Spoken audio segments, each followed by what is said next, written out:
এই অথৈ সমুদ্রে রেখে তো আমি আর যেতে পারবো না। আমার ছেলেকে রেখে আমি বাসায় একটা মুহূর্তও থাকতে পারবো না।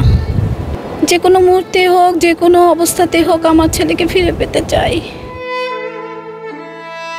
সমুদ্র স্নানে নেমে নিখোঁজ বিশ্ববিদ্যালয়ের শিক্ষার্থী অরিত্র হাসানের খোঁজ মেলেনি এখনও।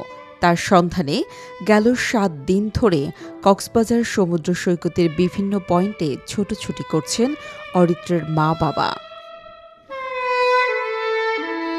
টানা ৭ দিনের ছোটাছুটিতে দুজনের মুখেই ক্লান্তির ছাপ, ক্ষীণ হয়ে গেছে গলার স্বর, শরীরটাও আর চলছে না ঠিক। মাথায় জেগে বসেছে রাজ্যের দুশ্চিন্তা, তবুও মনকে প্রবোধ দিচ্ছেন দুজন।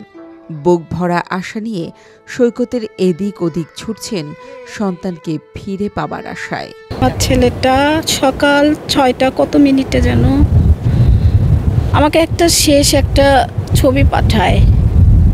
আমি শুধু ছোট্ট একটা মেসেজ দিই, ওই মেসেজটা সে রিসিভ করতে পারেনি। সোমবার সকালে সমুদ্র সৈকতের হিমছড়ি বাতিঘর এলাকায় কথা হয় অরিত্রের মা বাবার সঙ্গে। কাঁপা কাঁপা গলায় অথৈ দরিয়ায় সন্তানকে একা ফেলে ঘরে না ফেরার কথা জানান অরিত্রের মা জেসমিন আক্তার। এখন আমার একটাই আশা, আমার ছেলেকে পাবো, আমার ছেলেটা আমার বুকে ফিরে আসুক, এটাই আমি চাই। আমার ছেলেকে এখানে রেখে যেতে পারবো আমি।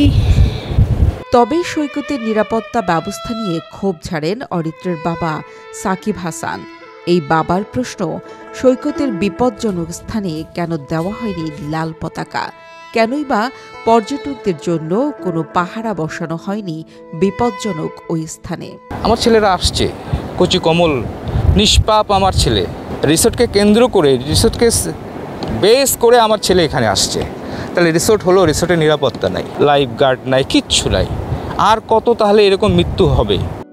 এর আগে গেল ৮ জুলাই গোসলে নেমে সমুদ্রে তলিয়ে যান চট্টগ্রাম বিশ্ববিদ্যালয়ের ৩ শিক্ষার্থী।